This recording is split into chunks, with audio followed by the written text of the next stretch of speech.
Have you ever wanted to get inside the inner workings of high-profile criminal cases? True Crime and Human Design explores thrilling stories that reevaluate themes through an energetic lens. What new details and pockets of understanding might we see when we apply a human design filter to some of life's darkest corners? I'm your host, Corrine Araujo, and this is True Crime and Human Design.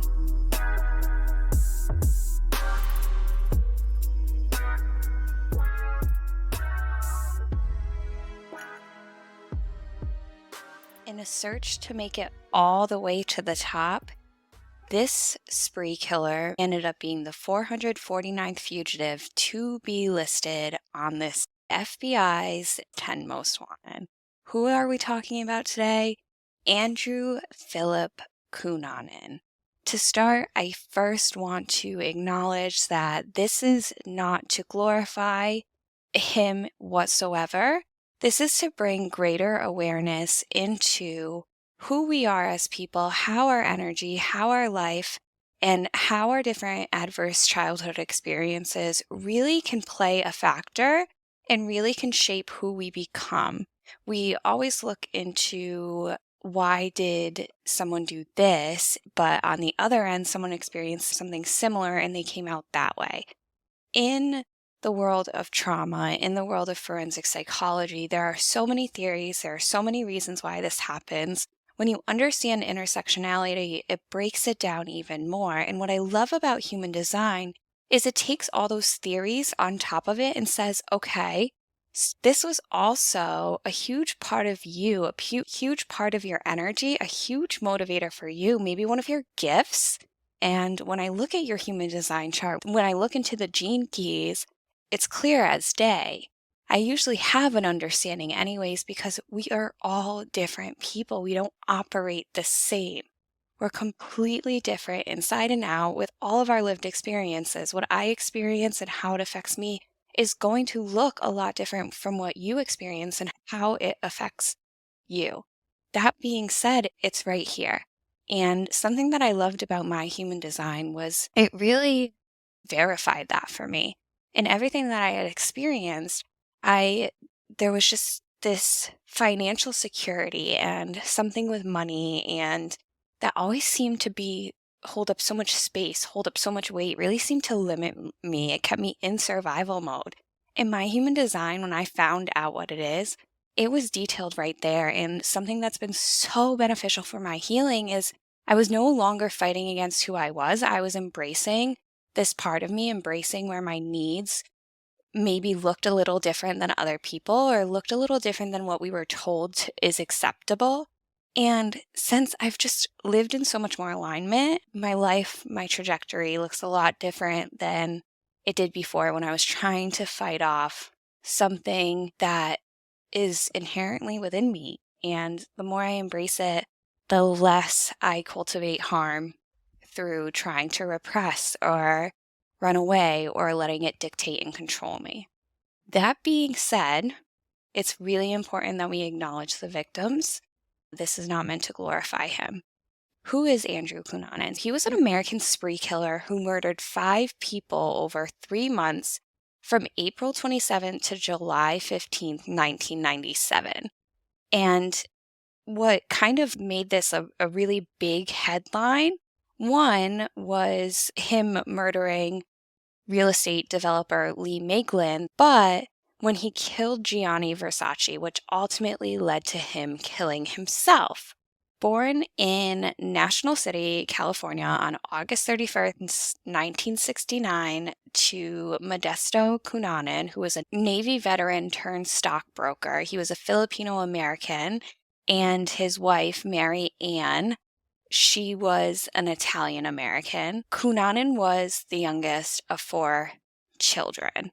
He had a reported IQ of 147, which obviously makes him very bright. And he also attended a private school in California where most of the other students came from families that were wealthier than his.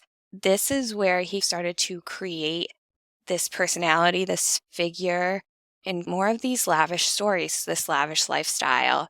in order to really fit in with his peers. When we look at his chart right away, he has only 2 centers defined, which means 7 out of the 9 centers are completely open. The 2 centers that he has defined are his ego and it's his emotional center. He's a 4/6 emotional projector, and his incarnation cross, which I really explore more through the Gene Keys activation sequence, his conscious sun is Gene Key 40, his conscious earth is 37, his unconscious sun is 16, and his unconscious earth is 9. I'm also going to explore his unconscious Mars, which is a 9.5. But right off the bat, there are the basics. So, with those 7 out of 9 energy centers being undefined, I look at them as receptors. This is where you're really taking in information. This is where you're really prone to getting lost in your identity and knowing who you are, understanding how your energy works, understand how you work, understanding what's my pressure to do, what's my pressure to process, knowing what your thoughts are, knowing what your inspirations are, knowing what your fears are, and knowing how to communicate in a way that is aligned with you and not feeling the pressure to communicate just because you're expected to.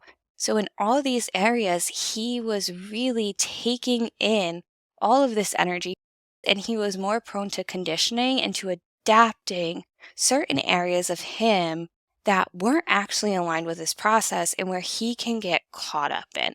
This is very evident with Andrew Cunanan. He was a prolific pathological liar. He lived a completely, totally different life. And when you explore his background, it really ties in and it really makes sense when you understand his role in the family dynamic. He was the youngest of the 4 siblings, and it's noted that he was the favorite. In anything you read, anything you hear, any of the TV shows that are on, his family seems pretty dysfunctional. There was some dysregulated caregiving, not a lot of getting along. There wasn't this rupture and repair work that creates these healthy, cohesive relationships, and you learn conflict resolution ultimately. Per everything, he was very much favorited by his father. Modesto Cunanan was a Navy veteran and he turned into a stockbroker. He immigrated to the United States and was originally born in the Philippines, but had immigrated what's reported during the Vietnam War. With Andrew being exceptionally intelligent, Pete really put a lot of his trust and really hammered this, which makes sense given that he was an immigrant. A lot of times with different cultures and different backgrounds, there's a lot of pressure to achieve, and this pressure to achieve is connected to what creates success is intelligence. It's going to college, it's working hard. So he thought Andrew was going to be a great man, and he overshowered him with very much transactional love. He did so at the expense of his other children and his wife. The other kids report that he was pretty negligent in consideration and in comparison to how he was with Andrew. Andrew got the master bedroom when they moved into a bigger house. And it's because of this overshowering that they believe these are some seeds that were really planted for Andrew to ultimately create this lavish lifestyle that didn't exist, in this false identity and this completely false perception of reality, and led to his downfall. Modesto in his own fantasy world, and this is really attached to the embezzlement case. I think he had embezzled at least like $106,000 to avoid arrest. He left his family behind and he fled to the Philippines. At that point, Andrew was favored by him. His father had no longer been available, and his dad didn't really live in the truth of what his actual experience was.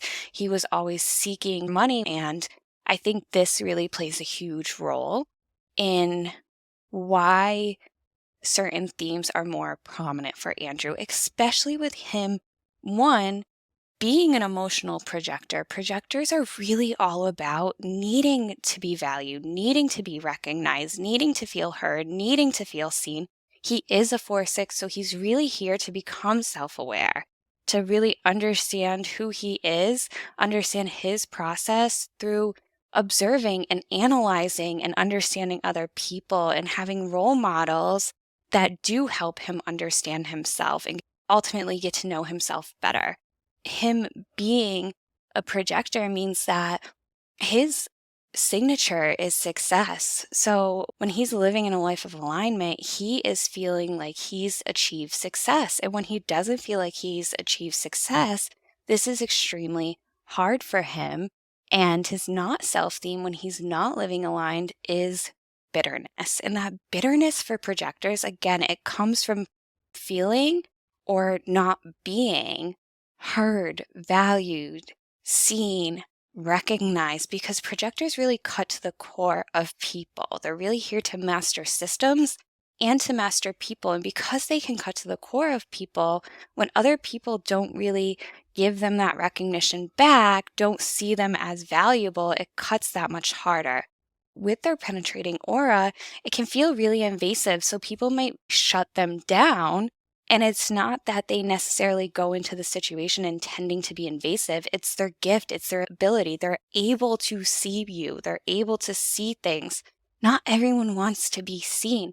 Not everyone's ready to be seen. Not everyone's ready for what projectors are able to bring to the table. And this can result in people rejecting them. And that rejection, again, it hits really hard, and especially combined with him being a 4-6, this is a very cruel, petty, mean, sharp tongue, I need to reject you before you reject me type of defense coping mechanism. Yeah, it can cause a lot of damage. With him being a 4 line, his community means that much more. The 4 line really seeks to build a foundation through their chosen community, through their family. So for him, his chosen family was definitely his dad. His dad gave him all these lavish things. He went to this boarding school. He lived this lavish life. He created this false reality, and he told stories about his life that maybe weren't exactly true. And his dad did the same thing. So when his dad ended up becoming a complete and total fraud and embezzling the money and going on the run and going back to the Philippines, Andrew, one, he was completely abandoned. And with that 4 line, there's fear of rejection, because fear of rejection ultimately stems from fear of abandonment. So he was completely abandoned. He did go over to the Philippines, and the life that he saw his dad was living, in comparison to what maybe Modesto had said, maybe what Andrew was expecting, really has been said to be the breaking point for him. Andrew's self-worth was tied to the finer things in life. It was tied to what they could do for him, what you could do for me, what your success can do for me. Being accepted in high society and by wealthy people was his motivating factor. If he didn't get what he expected, he was lost. So tying that in, how does this work together with his energy? How can this be so prominent? How could this have led to here? There's tons of factors, but specifically more honing in on his human design. He has, again, all those open centers. With that undefined G center in his shadow state, he's going to be looking for a sense of self-love. He's going to be needed to be recognized a little bit more, maybe be told that he's valued a little bit more. Being a projector, he needs that recognition as it is, plus combined with 4 line, he's going to need it a little bit extra. And then you do have this undefined G center, which lacks the ability to constantly produce self-love. So some days you feel really great about yourself and you love yourself, and you don't need to search for a sense of direction or purpose. You are just in the present moment, and who you are in that moment is who you're meant to be. But in that shadow state, you don't see that. And so you're seeking direction, you're seeking purpose, you're seeking identity, you're seeking self-love. And those were a lot of themes for him. He was creating this false perception. He was creating this fictional character that was receiving love and abundance and prosperity. And he was doing so specifically through intimate relationships, which the 4-6 is really all about. And then on top of it, he has channel 3740 as his authority channel. And that 37, remember I said that was his conscious earth, and the 40 is his conscious sun. So they play a significant role in human design. This is his incarnation cross. In the activation sequence through the gene keys, the 40, the conscious sun, is his life's work.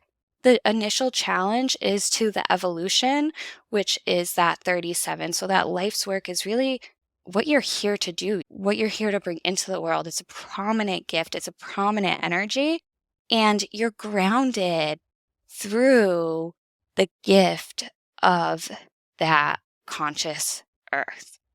In the gene keys, we have the shadow, we have the gift, and we have the city is the highest essence. Ultimately, we get from the shadow to the city through the gift. And what makes it the shadow versus the gift versus the city is really just our level of awareness. It's our level of consciousness. So the goal in life is to always develop and evolve our level of consciousness. And honestly, the people that aren't developing their level of consciousness, this is why the world is stuck in fighting and all these mindless cycles right now, because we're constantly evolving. Look at where we are now compared to where we were even 3 years ago during COVID.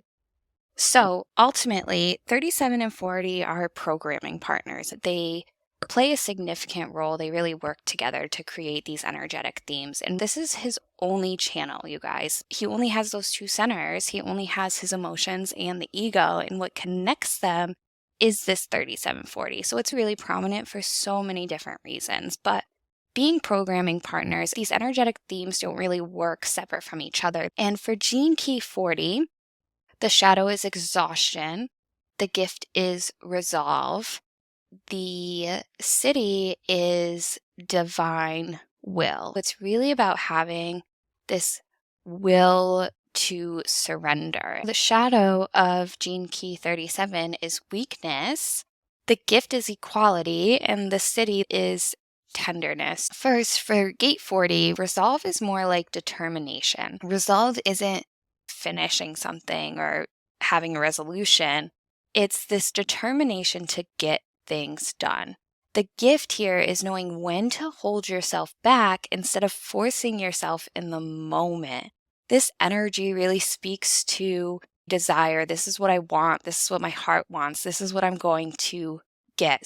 With Andrew being a 4-6 emotional projector, having all these areas open, but having that defined ego, which is really based around chasing after his desires, following his desires, showing the world in its highest essence that our desires in the material world can be heart-centered.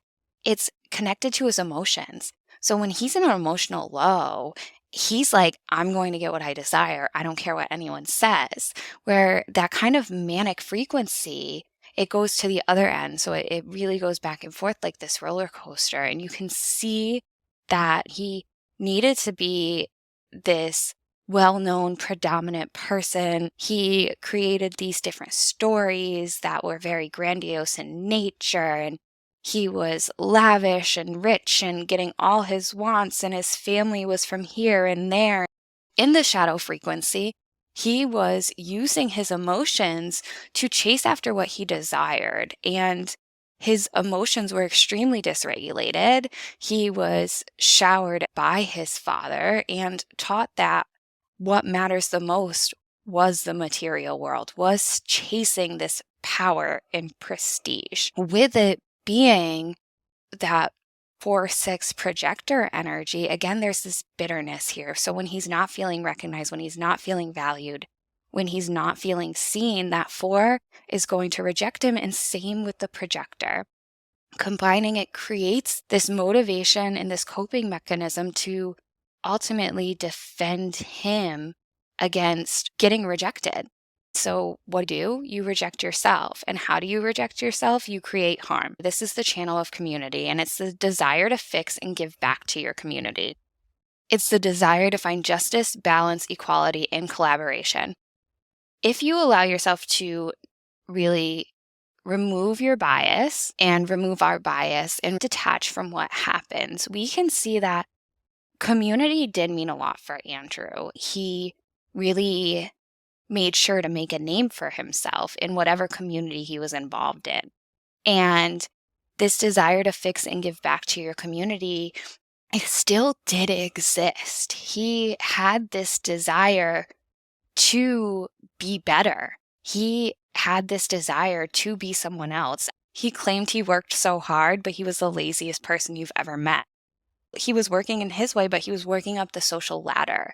Did he come out and say he was gay? Not necessarily. I don't think I've read that. However, obviously with his lifestyle, he started in high school ultimately being a sugar baby for sugar daddies. This is how he got into his elite circles, was being an escort, and specifically being an escort with the wealthy.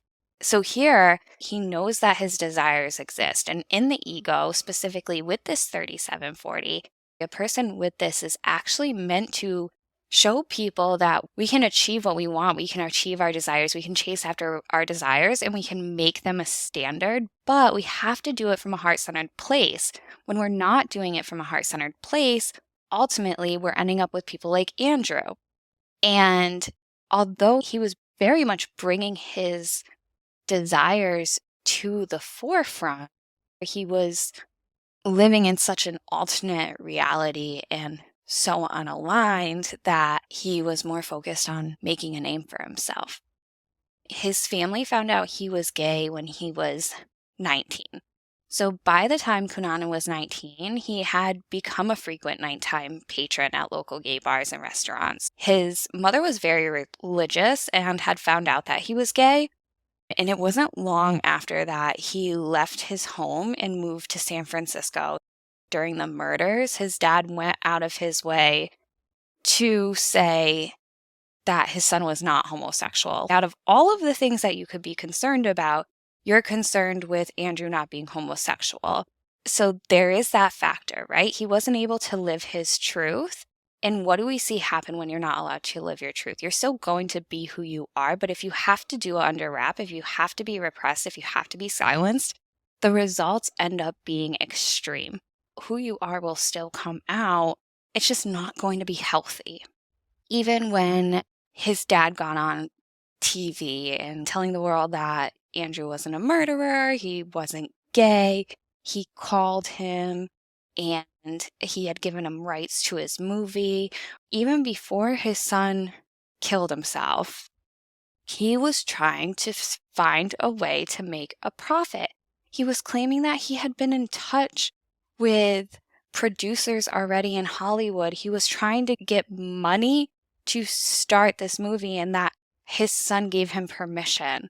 So here we can see that this pattern of his dad falsifying a reality and trying to constantly be someone he's not, and how it literally intertwined with Andrew and why Andrew would create these falsehoods, why he would create these narratives, especially if he was showered so much by him, if he was really the favorite. He spent more time with him. He learned from him. Those receptive centers are all the different areas where he can really be conditioned or more prone to condition. So those 7 out of 9 centers, he was really more prone to during the time where he's supposed to discover who he is and how his energy actually works and what he actually wants.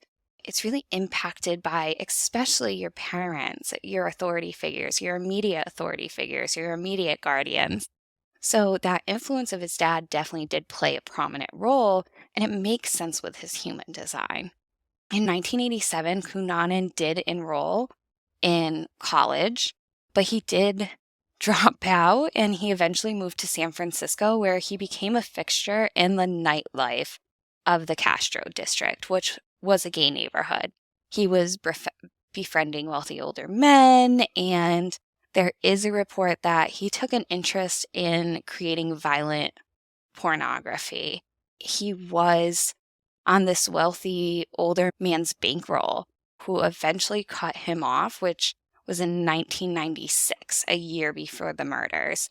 He lived a really lavish lifestyle because Norman was extremely wealthy, and it's reported that he had been providing him in the 90s with $2,000 per month allowance, a fancy car, vacations to New York City and the south of France, and eventually he was dumped by him. So a projector being dumped, a projector being cut off is going to immediately trigger that rejection. It's going to trigger that not self theme. It's going to trigger that bitterness. It's going to trigger that cutthroat. He feels rejected. He feels not valued. He feels not seen. It's a very harsh and aggressive and more like cruel. It can be pretty cruel combined with that 4-line. The 4-line really needs to have a plan in place before ending something. That makes them feel safe and secure. Say he was going to quit a job, having another job lined up. Technically, this was his job, this interaction, this transaction. So with it being cut off, it left him completely in the air. And that allowed him to spiral even more. With the channel of 3740, kind of going back to that, I find this very interesting. It's a very much willing to do, willing to give, willing to take care of others. Again, it's known as the channel of community. So willing to take care of others, especially when determining that they're part of your community, and willing to do whatever is needed. There's this drive and desire to create a communal space where people are thriving. So this can result in people feeling you should be giving back to me because look at all I did for you. With Andrew, this is also very prominent with the transactions and the lifestyle that he lived. It was completely transactional. What can he get? How can he climb up the social ladder? What stories can he create? What type of wealthy new social elites can he be around? He would feel like he was giving to other people, so you need to be giving back to me. And again, that creates a transactional relationship. Not everyone feels that because you supported me, I have to do for you, which can result in the backlash. It can result in feeling like I overgave, you need to show up and care for me. And then being a 4-line, being that emotional projector, it's like, I'm not valued, I'm not recognized, I'm not seen, I'm not heard, I'm not the pillar of this community anymore. And their sense of identity is gone. His sense of self already fluctuated. He has an undefined G center. Who he wakes up in the morning is who he's designed to be. This is also a very chameleon-like center, which makes sense too. He took it to a whole nother extreme, of course, but this tells me that he was able to do so. He was able to speak to people in certain ways and develop this communication style in ways that they needed to hear it. He was able to say things that they needed to hear in a way that they could hear it. And he was able to create this different identity day in and day out and really adapt to who he was around, which really fed into this storytelling and this false perception of who he was. And this 3740, it may be pushing yourself into exhaustion to give to other people, whether it is what they want or what you think they want. He was so caught up with being driven by power and prestige and money and living amongst the wealthy and doing all these fancy things. He was thinking that everyone else should be doing the same thing. And when people would speak out about it or would call him out on maybe these lavish exaggerations, it would cut him extremely deep because he is all about operating from what his heart wants. And at this point, his heart was actually broken by his father and by the embezzlement and by seeing the type of life his father actually was living. That heart center gets crossed out. And he's still running for his desires, still chasing those desires, but he's chasing it for power and prestige. He can really create codependency as a defense mechanism. And This really comes up because he is emotionally connected to his desires. If you decide you want to be something for someone, then he was putting his heart into it. This was his willpower. This was his all. He was putting it all in. There is a theme in the higher states of this sacred selfishness where it services the people they love when you are operating from a higher level of awareness. And it's driven by an ability and a gift of being able to show up for your loved ones, to be that person and say, I am the example because of this sacred selfishness. So you see him in all his self-worth and all his self-doting in this picture of who he framed himself to be. And he was still operating from this state, but it was from a lower level of awareness. He was still coming forward and saying, I'm the example. I deserve this. I want this. I'm looking out for me. And so when you do so, he's operating from a survival state. And when we operate from a survival state, he's actually not seeking connection whatsoever. He's seeking protection. How can these relationships benefit me? How can I use these relationships to protect my wants, my need, and my desires? There's this layer of challenging people to work towards their visions and desires. And again, Andrew was a really lazy worker. He made himself out to be this big worker doing all these lavish things, but it wasn't true. But he was still pushing this identity and pushing this energy of challenging people. So your evolution can really rock you to your core. It's your first challenge. And so you're really supported, grounded energy through understanding this gift of resolve and knowing that the gift is knowing when to hold himself back. He has to be grounded through Gene Key 37, which in the shadow state, it's weakness.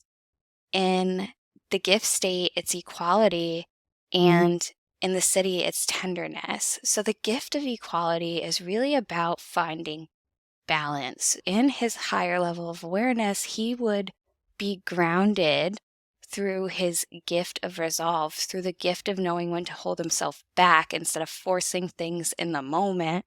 He would be grounded through trusting this balance, trusting this equality, knowing that with the masculine comes the feminine, not overdoing. Gene Key 37 really holds the archetype of the family. So this is why, too, on top of him being a projector and really cutting to the core of people and meaning to have those one-to-one relationships that are extremely significant and being the 4/6, so being a prominent role model in his community and becoming self-aware through his connections. Going off of that, if he's becoming self-aware because of his connection and through role models, well, he was becoming ultimately self-aware off of his father, because that was more or less his role model growing up. And with his dad being the person that he is, no wonder that Andrew's process of becoming self-aware was selling to people, selling this different image and needing to be a prominent figure of this person that does all these lavish things that doesn't actually do it. On top of it, that's where like the community energy really comes in, and why I think that him ultimately not achieving this success within these different groups, like not achieving social success with the wealthy and elite and needing to be all these different people, it's because he actually really did have this energy that craved to be a pillar in the community and to be seen for his gifts and to hold that space. But unfortunately, he was stuck in his shadow. He was stuck in this lower level of consciousness, and he had the childhood he had, which did not help. This gene key specifically can be really understood by the role of the divine mother. In human design, it's located again in the emotional center. It's reaching towards its programming partner, 40, in the ego. A healthy life, again, is all about maintaining balance, because when we fall out of balance, the outcome is weakness. At least in this energy, that is the perception, that if we fall out of balance, then we are weak. And this weakness is really driven by the belief that we are powerless. And what do you see when someone feels powerless? They feel hopeless. They can either overexert themselves. There's this reactive layer where they're like externalizing that. And if I'm powerless, I need to prove that I'm actually not and go over the top. Or this repressive energy where he could fall into more of this depressive state of I'm not worth it. I don't have anything. I have nothing. I can't achieve. I can't be good at anything. Either way, it can fluctuate, but it's driven by this victim space of being powerless. And this is where Andrew was. He was imbalanced. No part of his life was imbalanced because no part of him knew who he was or what he wanted or what he actually desired or how to hold substance, how to create healthy relationships, how to really balance this energy and know when to hold himself back. Gate 40, his conscious sun in its higher state, it knows when to hold himself back. Well, he was a spree killer. He did not know how to hold himself back. He was riding that emotional wave. His emotions were driving him. They were emotionally geared towards his desires. He didn't hold himself back. He forced himself to go and do and commit these heinous acts. So with that, weakness really explores submitting to the victim inside of us. And here we ask ourselves, am I living a life worth living, or am I giving up on myself? Have I settled for less than I'm worthy of? If this energy is constantly playing through someone's mind who is driven by being an elite person, by being a rich, wealthy beacon of gold, these are his constant driving forces. So it's no wonder that we saw a very aggressive external behavior coming out of this, because the thought for him, have I settled for less than I'm worthy of? This really feeds into his ego. This feeds into his life. This feeds into his history of not settling for what you're not worthy of. He received a car before the age of 16 that his dad bought him. He couldn't even drive. He believed that he deserved to live a lavish lifestyle, and despite their actual reality, he was the one that did get that lavish lifestyle. He got the master bedroom, and that couldn't exist for him. Him settling for less could not exist, because if it did, he was powerless, he was weak, he was living a life not worth living, and he needed to be who he was, which in his head was someone so different. In the gift state of this, outer achievement doesn't define worth, genius, or success. This is in the gift state. He was in the shadow state. He was in a lower level of consciousness. For him, worth, outer achievement did define worth. It did define genius, and it did define success. However, his outer achievement was based on the relationships, the transactions that he was having. And all of those, worth, genius, success, outer achievement, it's rooted in self-love, and self-love is rooted in surrender rather than submission. So really exploring this weakness and this strength. I have never liked the what's your strengths? What are your weaknesses questions. For me, what defines a strength and what actually is weakness? What could be a strength for you and what this job needs or what this situation needs could actually be considered a weakness in comparison to what that role needs. This is what the 37th gene key explores and recognizes when it's in its higher awareness. It views weakness as an opportunity. Andrew was so determined to not live his reality, and he was really taught to not live in his reality, that he's not able to view parts of himself as this area for a greater opportunity, an opportunity for growth, for prosperity, for him to explore a version of himself that's been waiting to be unleashed. In the shadow state, this gene key gives up. It submits to fate in what it considers is the inevitable. His dad leaves after he ends up seeing his dad, after he ends up being dumped by the wealthy older man that was really funding him and creating these opportunities and creating these experiences and keeping him in this space. That was 1996, and he committed 5 murders from April of 1997 to July of 1997. So at that point, he drove further into drugs, and this aligns with this just giving up. He's submitting to his fate and what it considers to be the inevitable. He becomes a victim of his circumstance and continues to pull himself into a state of remaining the victim. So when we submit to our weaknesses, we collapse into exhaustion, which is the shadow state of 40.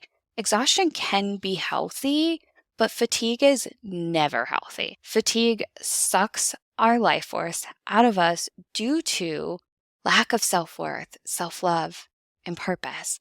For Andrew, his self-worth was all attached to these perceptions, to these finer things in life. It was tied to what finer things could do for him, what people could do for him. It was defined by being accepted in high society by wealthy people. He's creating this life. It's starting to fall apart. He's in the shadow state. He falls into this fatigue. It's sucking out his life force because his self-worth, everything he identified himself by, is completely out the window. So what's the key? The key is finding your weakest link, and instead of pushing it down, pulling away and avoiding it like he did, it's to face it. But we know that he didn't face it.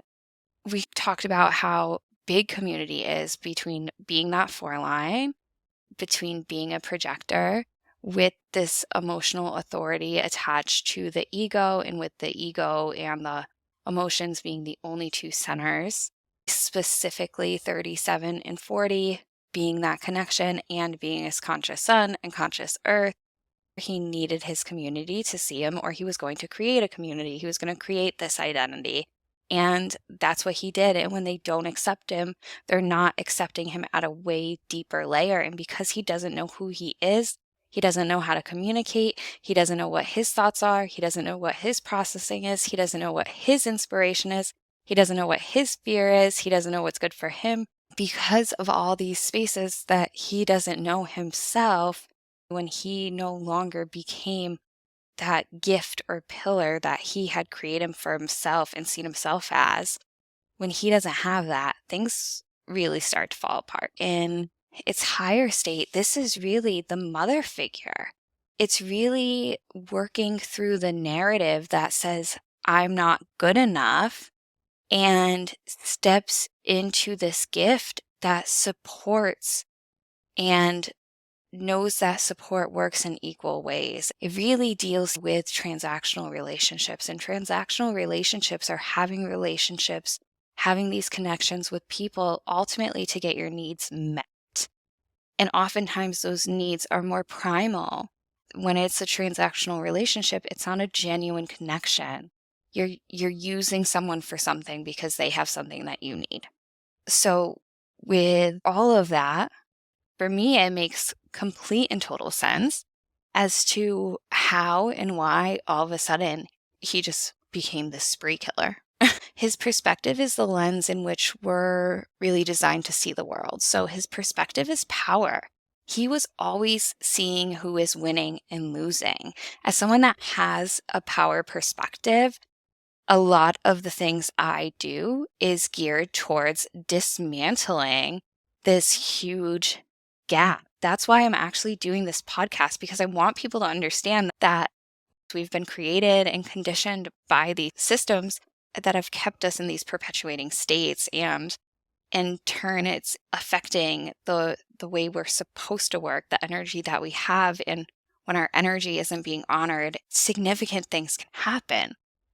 Seeing who's always winning and always losing by someone that was so driven by the finer things and being someone he's not results in these external behaviors that are really selfish, that are really just self-absorbed. And when that's taken away, it feels like he has nothing. He also has his motivation to create by fear. He sees the world through a power dynamic. Fear ultimately, it's really seeing the unknown and being able to create from the unknown. It's being able to act from the unknown. But the fear part of it is very real. It's actually pretty valid. So he was motivated by these fears. And because he couldn't handle life, because he couldn't cope with life, because he had created this false reality, when a fear came up, he was not able to take healthy action on it because those fears were really prompting him to look at who he was and create coping mechanisms and skill sets based on who he was and how he was in that moment. And he couldn't do that. He relied on the external world. Something that I found super interesting about him as well, Andrew, when he killed himself, he did not leave a suicide note. So there were a lot of what felt like unknowns, a lot of lack of clarity, because he created such a false perception of himself. He claimed he had met Versace. He claimed he knew Versace, and you can't believe a word he said because everything that came out was to create this narrative, to create this identity of who he was. If you have enjoyed this podcast, please subscribe, leave a review, share the love with your friends, with your neighbors, with your coworkers, with your community, and head on over to my social media, my website. I'll leave the links in my bio, and let's just share. This is really about connecting and sharing awareness because that's what intimacy is at its highest level of consciousness. Thank you so much. We'll chat soon.